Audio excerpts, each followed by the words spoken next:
Ouais, Mario. Nathalie. Nathalie. Ah, Nathalie.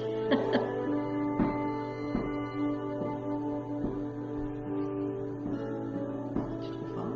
Non, c'est bon. Allô. Vicky. Vicky, voilà Vicky. Benitez. Elle traduit ça en français. Vicky, Vicky. Jenny. Allô, Jenny. Salut Mario. André. André. André, Janacek, André.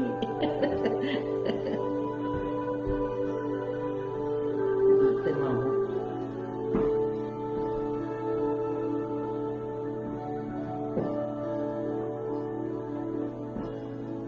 Salut. Salut.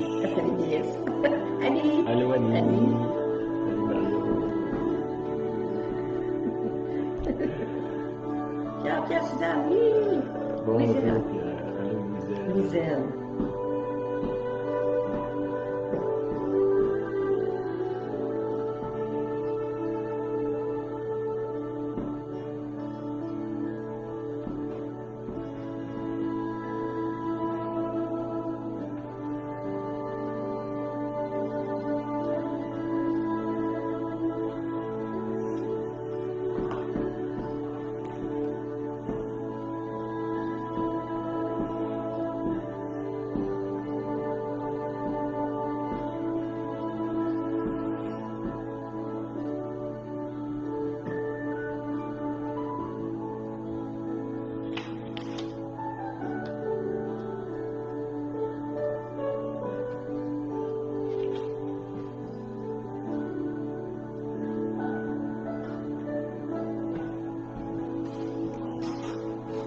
Marlène. Eric.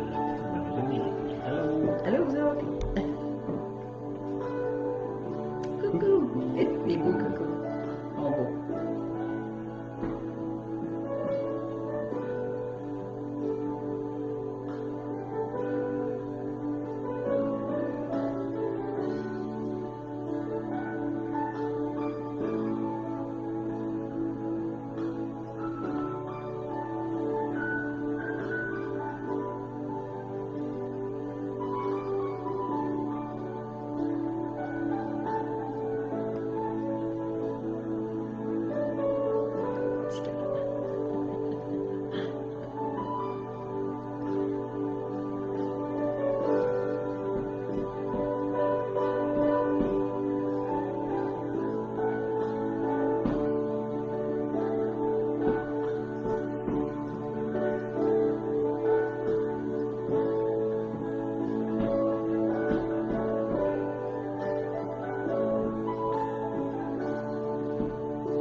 Les amoureux. Oui, on Oui. est toujours en amour. Salut Alex.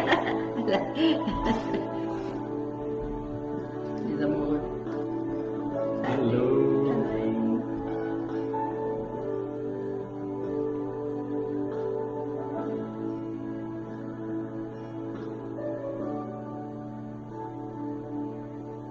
Salut. Je suis fini avec ça.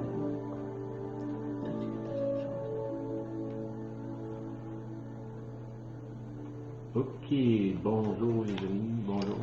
Bonjour tout le monde. Toujours content de vous voir. Ben oui. On vous voit. On vous voit pas vraiment. On vous voit pas, mais on vous voit.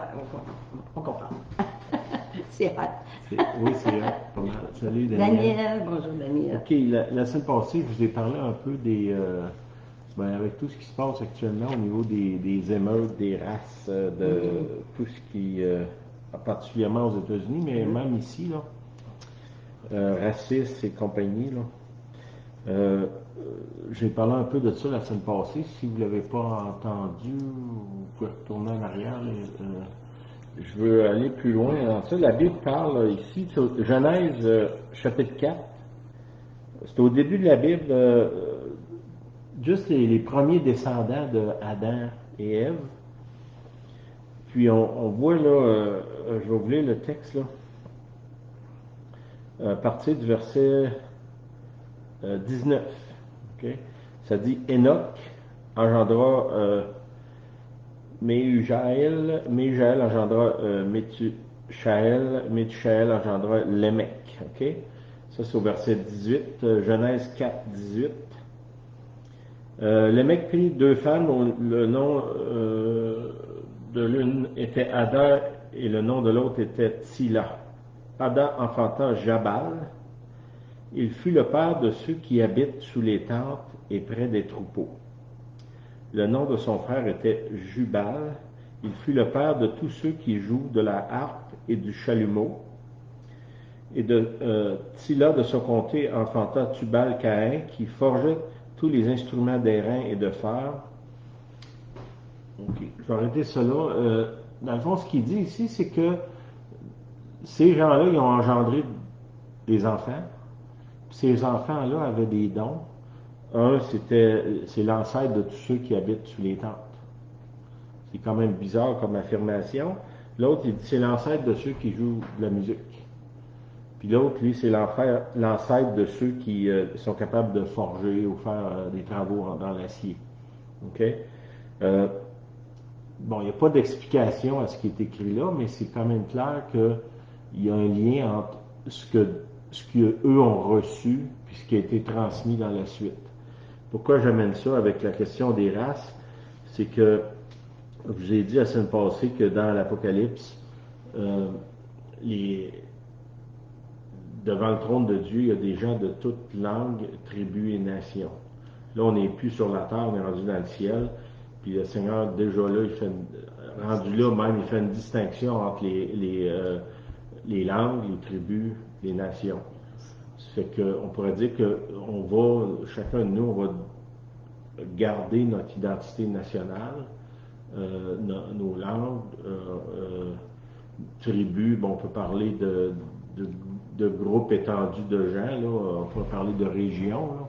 Là. Je me souviens, j'ai voyagé il y a quelques années en Afrique, puis on était dans un pays, puis dans ce pays-là, il y avait 3 groupes ethniques qui avaient des distinctions physiques quand même assez importantes.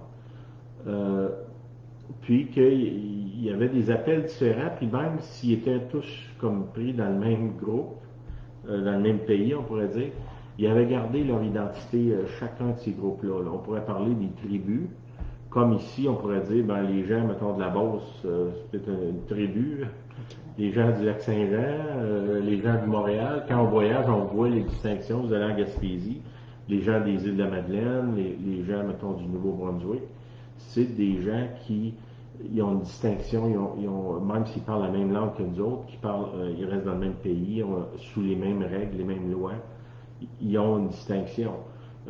Puis ce qui semble être, selon l'Écriture, c'est que ces distinctions-là vont se garder. Quand je vais être au ciel, les gens vont me reconnaître, puis je vais avoir probablement le même langage, le même accent que j'ai là, puis mon identité va être là. Au ciel, on va avoir laissé tomber nos préjugés de penser qu'on est supérieur ou plus fin que les autres, ou que tout le monde devrait être comme nous. Ça va être tombé. On va être capable de regarder l'autre avec toutes ses différences, puis l'aimer, le respecter, puis reconnaître, puis encenser même ces différences-là. L'autre passage que je vous avais, c'était...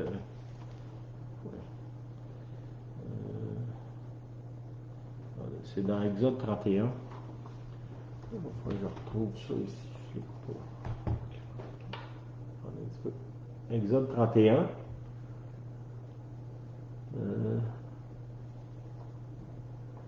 petit peu. Je l'ai perdu. Il y a le marqué? Ouais, je l'ai pas écrit. Un petit peu. Non, je l'ai perdu. Bon, c'est dans Exode, ça dit que, ça c'est dans les enfants d'Israël, Exode 31, que Dieu avait donné des dons à certains pour être capable de battre l'or, forger toutes sortes d'instruments. D'autres étaient capables de faire des ustensiles, des choses comme ça. C'est une famille qui avait des dons, puis même dans le passage dans l'Exode, ça dit Dieu a donné une sagesse surnaturelle à ces gens-là pour créer des choses extraordinaires. Ça, c'était une famille spécifique en Israël. Ça veut dire, Israël, c'est une tribu, c'est une nation, puis même dans le milieu de cette nation-là, il y a des gens qui ont des habiletés exceptionnelles dans certains domaines. Ils sont peut-être nuls dans d'autres domaines, là, mais dans ce domaine-là, ils sont exceptionnels. Puis ça, ben, quand on regarde les nations, les différents groupes, il faut que nous, comme chrétiens, on soit capables de voir la différence entre les nations, les langues, les groupes ethniques, autant quand on va vers eux que quand on parle d'eux, quand on les regarde avec notre regard, qui est très rarement sans jugement.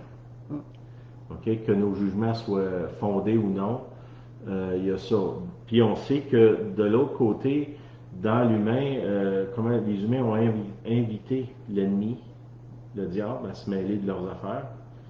Puis qu'est-ce que ça a fait? C'est que les dons des nations, ils ont été tordus, puis ça a fait des torts ou des côtés négatifs de ces nations-là. Puis on regarde dans différents groupes ethniques, il y a des qualificatifs très négatifs qui se retrouvent dans presque tout le groupe là. Puis ça, ben, on pourrait dire que c'est une partie de nous qui a besoin d'être rachetée. Que je sois, mettons, Canadien, Français, Beauceron, ou Français de France, ou Africain, ou Américain, ou Amérique du Sud. Puis même là, dans chaque pays, il y a même des distinctions, puis chaque pays est distinct.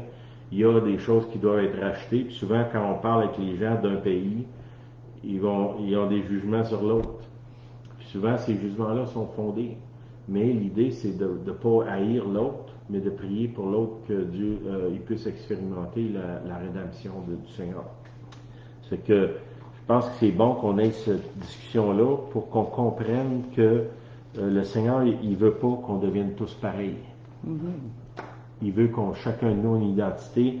Quand tu vas dans l'église, puis tout le monde est habillé pareil, puis tout le monde dit la même chose, c'est pas une église, c'est une secte. Puis nous, ben, en tout cas, on espère qu'on n'est pas une secte, là. Puis on veut qu'on garde nos distinctions, autant moi, Julienne, qu'on se distingue, que chacun de vous, vous ayez vos couleurs, votre saveur, vos grands talents, puis vos grands défauts, puis que chacun puisse reconnaître qu'on est différent, puis c'est ce qui fait le beau de ce que Dieu a créé. C'est supposément que l'Église, c'est le joyau de la création. Dans tout ce que Dieu a fait, l'Église, c'est le top. Okay? Si vous regardez dans la nature, les flocons de neige, supposément qu'il n'y a aucun flocon de neige qui est pareil. C'est que le Seigneur, puis dans la forêt, la même chose, dans toutes les feuilles des arbres, depuis des siècles, il n'y a aucune feuille qui est identique. C'est que le Seigneur, il prend plaisir dans la diversité, dans la différence. Ça fait partie de ce qu'il a créé, de ce qu'il désire. C'est que nous, on doit respecter ça, le louer pour ça. Puis même si c'est difficile des fois d'avoir des relations avec quelqu'un qui est très différent de nous, souvent c'est les relations dans lesquelles on va grandir le plus. Fait qu'embrassez vos différences. Puis si ces différences-là sont très négatives, ben c'est une bonne occasion de prier puis de croire que Dieu, si Dieu m'a changé moi, il peut changer l'autre. L'autre ne doit pas devenir comme moi. Il doit devenir l'image de Christ, comme Christ l'a appelé à être. Amen? Amen, amen. On a un invité de choix aujourd'hui. La belle dame blonde aux côtés de moi. Je vais lui laisser la parole. OK. On va peut-être passer les chaises. On va approcher le tableau.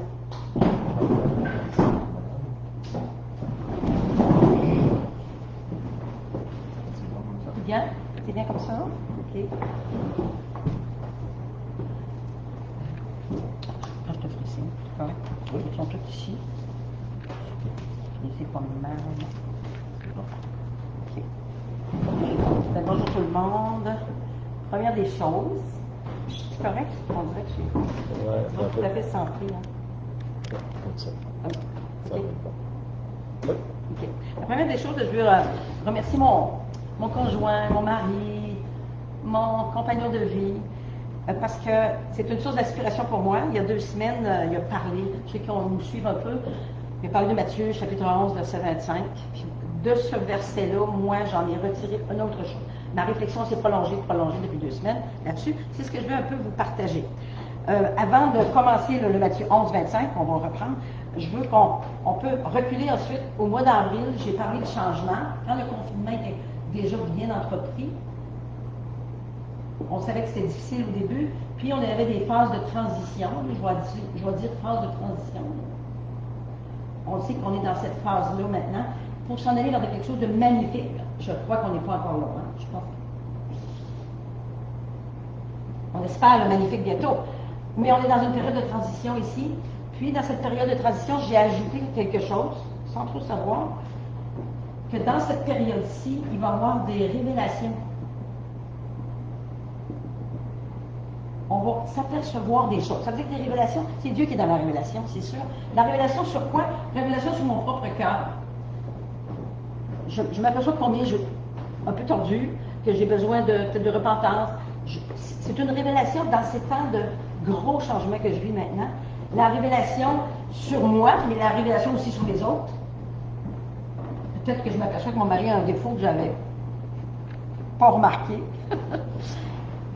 C'est correct? Oui. OK. On s'en place que tout le monde va bien, là? C'est bon? Oui, c'est pour te donner de l'espace. L'espace, ok, merci. Aussi, la révélation, vous savez qu'on assiste à un système, que ce soit le système de santé, le système financier, les systèmes mondiaux sont sur le point de s'écrouler. Pour toutes sortes de raisons, là, le système est un petit peu craqué, on va dire craqué. J'ai pas de solution encore, là. On est à la réflexion de trouver, que ce serait quoi le magnifique ici? On est là présentement, on vit ça, il y en a qui trouvent ça excessivement difficile, d'autres c'est mieux. On est vraiment dans la révélation de nous-mêmes et des autres. Qu'est-ce qu'on fait de ça? On va reprendre le Matthieu, chapitre 11, verset 25, parce que Jésus, c'est une affaire de cœur. Quand j'ai fait un cœur ici, pour moi, là, c'est Jésus, ça. Jésus, qu'est-ce qu'il veut? Il veut notre cœur. Garde ton cœur plus que toute autre chose, car de lui viennent les sources de la vie. Jésus, c'est la source. Ok? Je le marque ici parce qu'on va la source de la vie. Tout le monde l'a déjà lu, tout le monde le sait. Et comment on peut l'appliquer dans nos vies? C'est à peu près ça qu'on va voir. C'est pour ça qu'on revient dans Matthieu, chapitre 11, au verset 25. Si tu le lis. Oui. Sinon, on va le relire. On l'a lu il y a 2 semaines, mais je le reprends. OK? En ce temps-là, Jésus prit la parole et dit, « Je te loue, Père, Seigneur du ciel et de la terre, de ce que tu as caché ces choses aux sages et aux intelligents, et que tu les as révélées aux enfants. » Bon, tu vas appliquer la révélation aux enfants. Un enfant en bas âge, un enfant plus grand. Un enfant, c'est quand on parle d'un enfant, on parle de son cœur. La simplicité d'un enfant, l'humilité d'un enfant. Donc, c'est Dieu veut se révéler la source de la vie dans nos cœurs comme un enfant. Ça veut dire revenir comme un petit cœur d'enfant. Puis un autre verset, on sait que c'est marqué que le royaume des cieux est semblable aux enfants. Puis parce que les disciples amènent des enfants, puis Jésus dit, non, laissez-les venir. Il voulait les toucher, les bénir. Le royaume des cieux ressemble à ses enfants. Des enfants en bas âge? Non, des enfants, un cœur d'enfant, simplicité, humilité, beaucoup. Alors, si on continue là-dessus, Jean 7, 38, je me demandais, c'est bien de lire. Celui qui croit en moi, des fleuves d'eau vive couleront de son sein, comme dit l'Écriture. Donc, Jean 7, 38 nous dit que Jésus, c'est un fleuve d'eau vive. C'est une source d'eau. Nous autres, notre cœur, c'est la source de la vie. Jésus, c'est la vie. Puis il y a des fleuves d'eau vive. Alors, si on applique ça dans la Matthieu 25, c'est révélé aux enfants, révélé à ceux qui ont un cœur saint et humble. Alors, c'est le temps de travailler nos cœurs dans ce temps de transition. On va aller voir ensuite. Donc, ce que j'ai fait, à partir de ça, j'ai cherché des exemples dans la Bible où Jésus se révèle aux petits. Les petits, on ne parle pas de petits, là, vous comprenez, on parle d'adultes qui ont un cœur d'une belle simplicité, d'une belle humilité. Et j'ai trouvé 2 ou 3 exemples. Je vais vous en donner 2 certainement aujourd'hui. On va aller voir dans Jean chapitre 4, au verset 3 à 39. Je vais résumer un peu. C'est Jésus qui retourne en Galilée, il est avec ses disciples, puis il passe en Samarie, il est fatigué, les disciples vont aller chercher quelque chose à manger parce que la 6e heure, c'est midi. Il va s'asseoir près d'un puits, le puits de Jacob. Et alors qu'il est là, il y a une Samaritaine, femme de Samarie, qui vient avec une cruche sur l'épaule, j'imagine un contenant, pour puiser de l'eau dans notre puits. Et là, il va y avoir une conversation qui va commencer, Jean chapitre 4 au verset 7. Sylvain va le lire. Une femme de Samarie vint puiser de l'eau. Jésus lui dit, donne-moi à boire. Et on sait qu'est-ce qu'elle va répondre, sans trop lire, là. Elle va répondre, toi, un juif, tu me parles? Parce qu'on sait qu'ils sont en chicane, en guerre, depuis de nombreuses générations. Les Juifs ne parlent pas aux Samaritains. C'est quand même des Juifs tous les deux. Mais puis là, elle est surprise parce qu'elle le reconnaît comme un Juif qui lui parle. Il lui demande, donne-moi à boire. Puis là, il va répondre au verset 10. Jésus lui répondit, si tu connaissais le don de Dieu et qui est celui qui te dit, donne-moi à boire, tu lui aurais toi-même demandé à boire et il t'aurait donné de l'eau vive. Donc, je retiens, si tu connaissais la personne qui est là assise au puits, tu lui aurais demandé, toi-même, tu aurais demandé de l'eau à boire. Là, on parle de choses spirituelles. Elle va répondre, ben, de quelle eau tu parles? Tu n'as même pas de contenant. Où tu vas aller puiser cette eau-là? Voyez-vous le contexte? Le naturel, le spirituel. Puis là, c'est pas un conflit, mais Jésus, il parle de choses spirituelles. Puis la femme, nous, on comprend pas trop. Mais c'est correct. La conversation continue. Puis là, il va commencer à lui demander, parce que si Jésus, c'est la source de la vie, une source qui jaillit, je vais faire comme ça jaillit comme ça. L'eau, c'est une source qui jaillit, là, c'est des gouttelettes qui vont un peu partout. Donc, on va voir quelles sortes de gouttelettes qui vont lui tomber sur elle. Parce que, au verset qui suit, elle va dire, au verset 14, 15 peut-être? 13, oui, verset 13. Jésus lui répondit, quiconque boit de cette eau aura encore soif. Oui, continue. Mais celui qui boira de l'eau que je lui donnerai n'aura jamais soif, et l'eau que je lui donnerai deviendra en lui une source d'eau qui jaillira jusque dans la vie éternelle. Donc, il y a une source d'eau qui jaillit si tu connais celui qui est là. Il est un puits. Puis elle va répondre, oh, donne-moi cette eau-là que je ne revienne plus ici, je suis fatiguée. Hein? Elle a l'air de répondre comme ça. Verset 15. Oui. La femme lui dit, Seigneur, donne-moi cette eau afin que je n'aie plus soif et que je ne vienne plus puiser ici. Vous comprenez qu'il parle de choses spirituelles, puis elle est dans le naturel. Oh, j'aurais pu venir de faire peut-être quelques kilomètres sous le soleil du midi avec un contenant rempli d'eau pour nourrir la maisonnée, ou je ne sais pas. Donc, voyez-vous, le spirituel, le naturel, ils se rencontrent, mais ça ne communique pas encore. Mais Jésus, il continue. Puis, n'oubliez pas qu'il est la source. Là, il y a des gouttes qui commencent à tomber. OK? Le verset, mais qu'est-ce que ça produit? Ces petites gouttes-là qui vont tomber sur cette dame-là, la Samaritaine. Allez voir au verset 16. C'est là qu'était ma question. Verset 16. Va, lui dit Jésus, appelle ton mari et viens ici. Comment ça qu'il va lui dire? Elle avait de comprendre qu'enfin, j'aurais pu puiser de l'eau. Il va me donner de l'eau. Puis là, il lui dit, va, puis appelle ton mari. Là, je me demandais, c'est quoi le lien? Le lien, c'est qu'il y a une goutte d'eau ici, là, qui vient de tomber qui vient toucher son cœur de la dame. Des petites gouttes. Là, parce que l'eau a jailli, puis il y a une petite goutte qui tombe. La première des choses que Jésus fait, il adresse dans le cœur. Directement. Va, appelle ton mari. Puis elle lui répond, qu'est-ce qu'elle lui répond? Verset suivant. La femme répondit, je n'ai point de mari. Jésus lui dit, tu as raison de dire, je n'ai point de mari. Continue. Oui, continue parce que je t'explique. Car tu as eu 5 maris et celui que tu as maintenant n'est pas ton mari. Donc, voyez-vous, la petite goutte qui est tombée dans son cœur, c'est une goutte de vérité. La première des choses, la vérité. Ben là, moi, j'ai pas de mari. Elle aurait pu dire, c'est quoi ce corps à part, où ça s'en allait? C'est qui ce juif-là qui me parle comme ça, là? Il se mêle de mes choses personnelles, parce que c'est très intime. Appelle ton mari. Voyez-vous, c'est une des premières gouttes de vérité qui tombe dans son cœur. Puis elle a dit, j'ai pas de mari. Pourquoi qu'elle dit ça? Parce que la vérité est en face, là. Elle est en plein visage devant Jésus, qui est la vérité. Elle pouvait pas, on va dire, elle pouvait pas se sauver. Elle est probablement très troublée. Mais la vérité, j'ai pas de mari. Ça, c'est une des premières choses que Jésus fait dans nos cœurs. Il vient toucher un point pour que la vérité puisse être exprimée, travaillée, afin d'avoir la joie après. Donc, elle va dire ensuite, le verset 19. Au verset 17, il dit, tu dis vrai.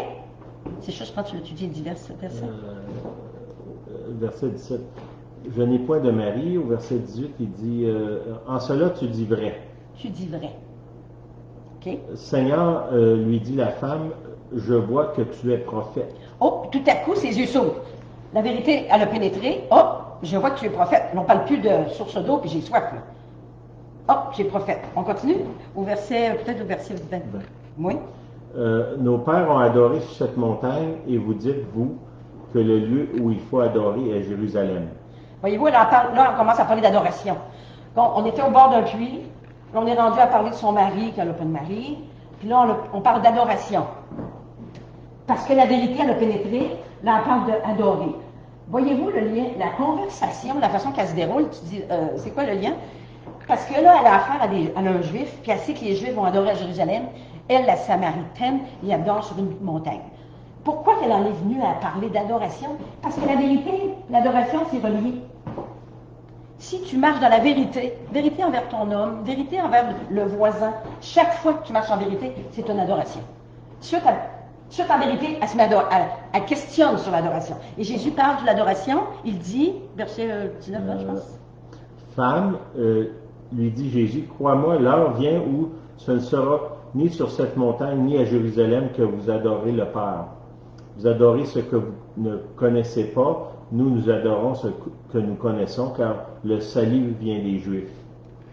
Puis après ça, il va dire au verset 25 après, là, la révélation. Là, mais l'heure vient, et elle est déjà venue, où les vrais adorateurs adoreront le Père en esprit et en vérité, car ce sont là les adorateurs que le Père demande. Là, cette grande révélation à un petit enfant, la petite Samaritaine qui est d'une belle simplicité, humilité. Vous allez adorer en esprit et en vérité. Elle vient de dire la vérité sur elle. Elle vient de commencer à adorer vraiment, pas sur une montagne, ni à Jérusalem, face à face avec Dieu. C'est ça l'adoration. Puis on va voir que au verset 25-26, elle va dire, coudonc, es-tu le Messie? Là, il se révèle encore davantage. Dis-le. La femme lui dit, je sais que le Messie doit venir, celui qu'on appelle Christ.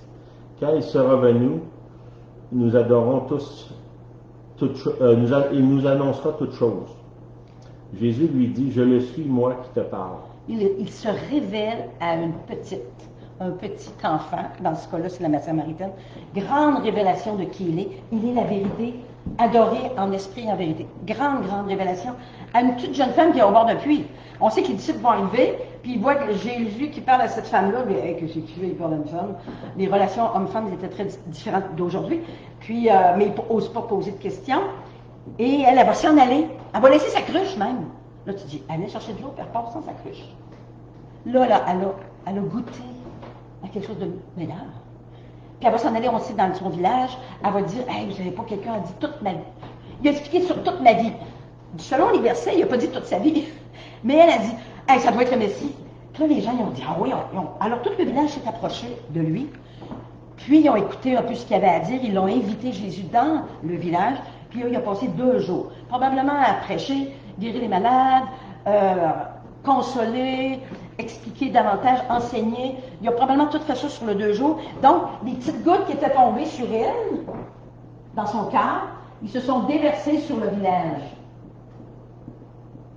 Voyez-vous? Juste une goutte de vérité dans un cœur, qui est prêt dans la simplicité, se déverse sur un village. On va dire que les gens vont croire, on appelle ça un réveil. Ils se sont mis, je pense qu'elle dit même. Plusieurs Samaritains de cette ville crurent en Jésus à cause de cette déclaration formelle de la femme. Donc, tout le village, en majorité, ont cru à cause d'une petite goutte qui a jailli de la source sur son cœur. De son cœur, s'est déversé sur tout le village. C'est ça que Jésus veut faire. Dans ce temps qu'on passe, c'est dans le cœur qu'il travaille. Pour avoir ces petites gouttes qui jaillissent jusque dans l'éternité, mais jusque chez moi, mes voisins et ailleurs. On a ce mandat-là de connaître qui est au puits, connaître la personne de Jésus, et de lui va sortir une source abondante. On sait qu'il va y avoir plusieurs reprises, Jésus va se révéler aux disciples. Il y a un moment donné, il y a un certain Thomas qui cherche comment on peut te suivre. Jésus dit, je suis le chemin, la vérité et la vie. C'est une révélation à un certain Thomas qui se questionne là. C'est un peu bizarre les conversations qu'ils avaient avec Jésus. Il se questionne, puis lui, Jésus dit, je suis le chemin, la vérité, il est la vie. Un autre place, à la mort de Lazare, les deux sœurs de Lazare qui ont beaucoup, beaucoup de peine, alors que Jésus il est tout près d'aller vers le tombeau de Lazare, Marc va lui demander que si tu avais été là, il ne serait pas mort. On aurait dit qu'il disait, c'est ta faute, Jésus, si tu avais été là, il ne serait pas mort. Oui, bon, on est très humain là-dedans. Hein? Puis lui, il dit, tu as juste à croire, je suis la résurrection et la vie. À un autre endroit, il dit, je suis le pain de vie. C'est des révélations qu'il a à des gens autour de lui. Mais ces gens-là, ce sont des petits qui viennent avec humilité, simplicité, colère. La jeune femme au puits était fatiguée. Personne ne lui adressait la parole, peut-être, quand les hommes passaient. Mais ce sont des petits simples. Dieu se révèle à ces gens-là. Ensuite, mais le « je suis » veut dire quelque chose. On va voir dans Exode 3, 14. Exode chapitre 3, verset 14. Le « je suis » est très important. Moïse est dans le désert, puis Dieu va lui parler pour sortir. Sors du désert, va délivrer mes enfants d'Israël en Égypte, et il va se nommer. C'est Moïse dit à Dieu, j'irai donc vers les enfants d'Israël, je leur dirai, le Dieu de vos pères m'envoie vers vous, mais ils me demanderont quel est son nom, que leur répondrai-je? Dieu dit à Moïse, je suis celui qui suis. Je suis. Puis on remarquera que quand il y a des révélations, si vous portez attention dans les évangiles, on peut chercher les 4 évangiles, le je suis c'est révélé à un peu toutes sortes de types de gens, autant des disciples qui sont complètement ignorants que des grands, mais le cœur n'est pas toujours disposé à recevoir. Un autre exemple qu'on va voir dans Luc chapitre 22, je vais le résumer un peu, au verset 67, c'est que Jésus est amené un jour devant le champ des draps. Bon, on a planifié un complot contre lui, puis on va l'amener vers le champ des draps parce qu'on veut le condamner. Bon, il a fait des choses, il dit des choses contre la loi, contre le temple, ce qui n'est pas tout à fait fondé. Donc, il est amené devant le champ des draps. Il faut comprendre c'est quoi le champ des draps, c'est tous des sacrificateurs. Ce sont les collèges des anciens du peuple. Ils se réunissent, puis là, ils complotent. Il faut absolument qu'on arrête cette pomme-là. On va voir qu'au verset 68, 69, il y a des révélations au verset 69 de Luc 22. Qu'est-ce qu'il dit?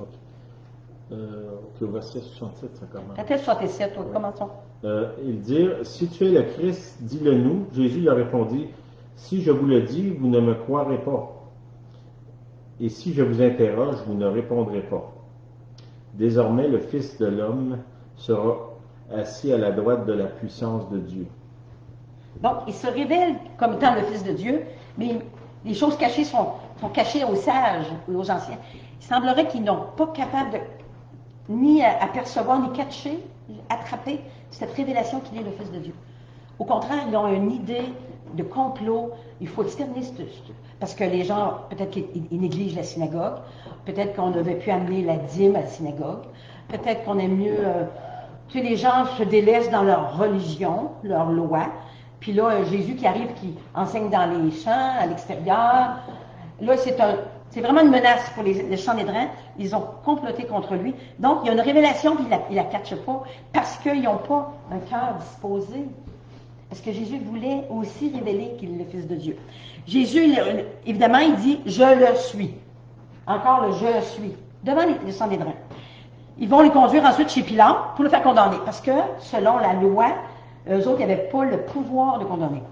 Il fallait qu'ils aillent vers les autorités romaines de l'époque, dont Pilate. Ils vont aller vers Pilate. On va aller au chapitre de Jean, chapitre 18, verset 37-38, parce que Pilate va l'interroger. Et c'est très intéressant. J'ai trouvé intéressant. Jean, chapitre 18, verset 37-38.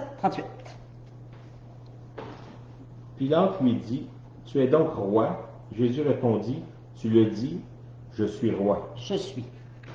Je suis né et je suis venu dans le monde pour rendre témoignage à la vérité. Quiconque est de la vérité écoute ma voix. » Puis qu'est-ce que Pilate va répondre? Pilate lui dit, « Qu'est-ce que la vérité? » On arrête là. Dans les autres évangiles, il est dit que dans les questions que Pilate pose, il ne répond pas, Jésus ne répond pas, et ça trouble Pilate. Parce que, n'oubliez pas qu'il dit, Pilate pose une question, qu'est-ce que la vérité? Quand on sait que c'est Jésus la vérité en personne. Donc, si on était devant Jésus, mettons-nous à la place de Pilate, il est devant Jésus, et qu'est-ce que la vérité? Il n'y a pas besoin de répondre, Jésus. Il est la vérité. Mais qui est troublé? C'est Pilate. Probablement qu'il s'y met à trembler. Peut-être que vous dites, hey, c'est qui cet homme-là? Parce qu'il a dit, je suis le roi. Oui, je suis roi, mon royaume n'est pas de ce monde. J'aurais pu juste appeler des soldats de l'armée royale du royaume, puis ils seraient venus me délivrer. Donc, le Pilate est très, très troublé. Mais Jésus se révèle à Pilate. On ne sait pas le cœur de Pilate là-dedans. Il est tellement troublé que plus tard, il va sortir, il va dire, je ne trouve aucun crime en lui. Donc là, il va se ranger du côté de Jésus, et il dit, mais il n'y a rien de mal, cet homme-là. Je ne trouve aucun crime en lui. Il va même tenter de le libérer. Il va arriver avec Barabbas, il va arriver avec d'autres choses, il va arriver des solutions pour le libérer. Pourquoi, vous pensez? Parce que la vérité a été révélée. Il vient de goûter à des gouttes de vérité. Puis là, il est extrêmement troublé, puis il agit dans la vérité. On va essayer de sauver cet homme-là. Il ne mérite pas la mort. Mais ça, c'est Pilate. Puis même, on peut lire un petit peu plus tard, dans un autre passage, qu'il avait deviné, on va dire deviner, Pilate a discerné que le Sanhédrin, c'était par envie qu'il voulait tuer Jésus. Donc, Pilate, dans tout ça, il va discerner les principaux sacrificateurs. Il voit un peu leur jeu, puis lui, comme Romain, il a l'autorité de tuer Jésus, le complot, il est là, mais il est capable de voir que le complot derrière, tout ce qui se trame derrière par le Sanhédrin, c'est quand même Pilate. On va dire un croyant qui ne connaît pas Jésus. Attention, Jésus va se révéler au petit de ce monde, quelconque. Puis on ne sait pas la vie de Pilate après. Jésus est condamné, il va être ressuscité, il va monter au ciel. Jamais, on n'entend plus parler de Pilate. Mais probablement, il a commencé à chercher. C'est qui cet homme-là? On ne le saura peut-être jamais, là, mais c'est sûr qu'étant troublé comme il était, sa vie a dû commencer à changer.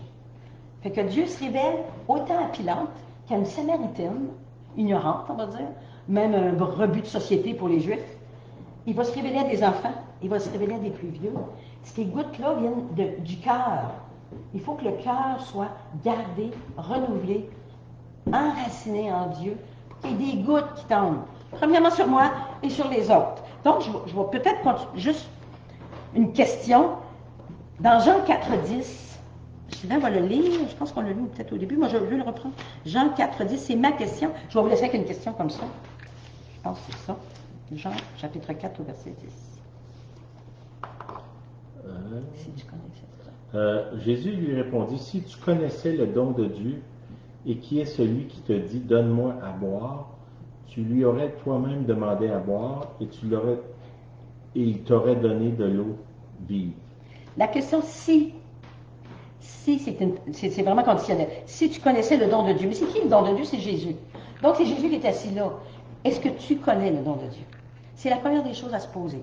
Si tu connais le don de Dieu, le jour que tu le connais, il est le chemin, il est la vérité, il est la vie. Là, il y a des sources d'eau vive qui commencent à sortir, à jaillir de ton cœur. Si tu connais le don de Dieu, qu'est-ce qui fait cette source d'eau vive-là? Bon, ben, il y a des petites gouttes de vérité, des petites gouttes qui vont arroser, qui vont consoler, des petites paroles bien dites, des pardons à faire, des renouvellements profonds dans le cœur. Tout se passe au niveau du cœur. C'est une affaire de cœur avec Jésus. Même, ils disent plus tard qu'un fleuve d'eau vive qui va jaillir. Imaginez, là, je parle de petites gouttes. Au fur et à mesure qu'on avance, qu'on reçoit la révélation, là, c'est plus des gouttes, c'est un fleuve. Fleuve d'eau vive qui vont sortir de toi pour se déverser sur les autres. C'est merveilleux. Donc, les gens vont venir à toi pour s'abreuver. Ils vont venir à toi parce que Jésus est vraiment personnifié dans ta... C'est pas toi Jésus, mais tu as tellement cet intérieur-là rempli d'eau vive. Les gens ils vont venir s'abreuver. Ils vont venir te voir. Ils vont répandre leur cœur. Ils vont pleurer. Ils vont être encouragés. Et toi, parce que tu as la source d'eau vive qui n'est pas ta vie, qui devient un fleuve, mais tu déverses. Puis des fois, tu t'en aperçois même pas. Tu peux être une épicerie, juste un bonjour, un merci. Ça déverse sur nos gens, aux alentours. C'est ça que Dieu veut faire. Oui, la source, mais il faut un petit peu plus loin. Allons vers le fleuve. Donc, il faut aussi comprendre, il faut connaître celui qui parle. Si tu connaissais celui qui te parle, on pourrait dire ça. Donc, celui qui te parle, il faut au moins écouter. Hein, on a deux oreilles, on a une seule bouche, on devrait écouter 2 fois plus que parler. Si tu connaissais la voix de celui qui te parle, alors recherchez à connaître Dieu dans ce sens de connaître sa voix, entendre, être disposé, disponible. C'est sûr que le matin, tu te lèves, le Seigneur va te parler sans arrêt, c'est pas vrai, là. C'est pas vrai, c'est pas vrai. C'est d'être disposé. Je dirais, le matin, on se lève et on dit, je suis disposé à t'entendre, Seigneur. Si tu me parles, je vais obéir, mais je veux entendre. Donc, on dispose nos oreilles à écouter, à entendre ce qu'il a à dire. Ça peut être dans la voiture, ça peut être en prenant une marche, ça peut être avec les enfants. Là. On est disposé à entendre. Et en étant disposé, ben, il y a des gouttes, c'est le cœur qui se renouvelle. Il y a des gouttes d'eau vive, là, qui jaillissent et qui nous renouvellent. Mais dans le but toujours de le déverser vers les autres. Ce n'est jamais à le perdre. Parce qu'une source qui ne se déverse pas, vous savez, elle tarit. Hein, l'eau morte dans la mer morte, exemple. Si elle ne se déverse pas, elle tarit. On dit la mer morte. C'est ça. Il n'y a pas de vie. Alors, je vous encourage là-dessus à connaître le nom de Dieu. Amen. Oui, pour nous autres, qu'on connaisse. Connaître. Moi, je vais prier pour vous et pour moi. Mais Seigneur, tu nous dis qu'on est dans une période de révélation. Je crois que les révélations sont commencées. Soyons de ces esprits simples, humbles, pour recevoir toutes ces révélations que tu as à déverser dans nos cœurs, pour redistribuer ensuite. Seigneur, premièrement, te connaître le don de Dieu, connaître ta personne, connaître la façon que tu parles, la façon que tu agis. C'est sûr que c'est difficile, tu n'agis pas jamais de la même façon, mais apprendre à le connaître pour avoir même du plaisir à te suivre à chaque jour. Qu'on puisse se réjouir de ces gouttelettes qui vont jaillir de nos cœurs vers les gens qu'on aime, les étrangers, les voisins. Seigneur, notre société a besoin de ça, dans le nom de Jésus. Amen. Amen.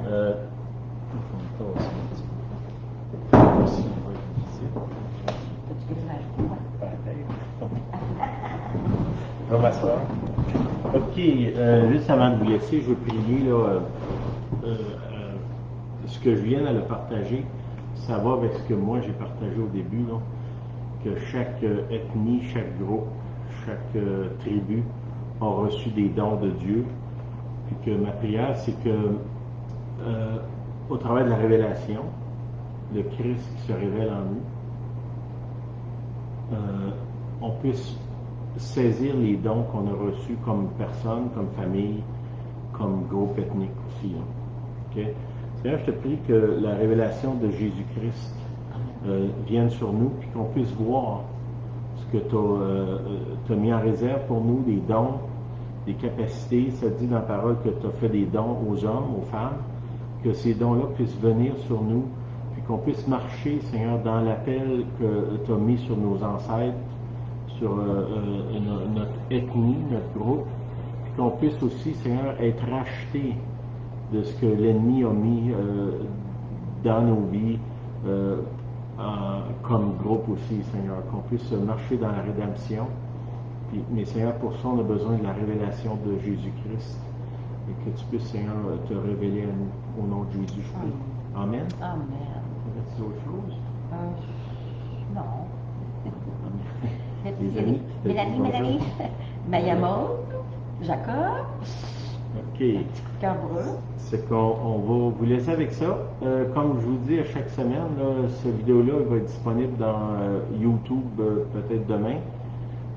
Sinon, vous pouvez le regarder sur le Facebook Najo. Il y en a plusieurs aussi autres. Je vous encourage à peut-être, quelqu'un nous disait cette semaine qu'il avait écouté 2 fois celui de la semaine passée. Des gens aussi de la Gaspésie qui avaient été touchés, de la France. Je remercie Seigneur pour ça. Soyez bénis, bonne semaine. Amen. Amen. Bye bye.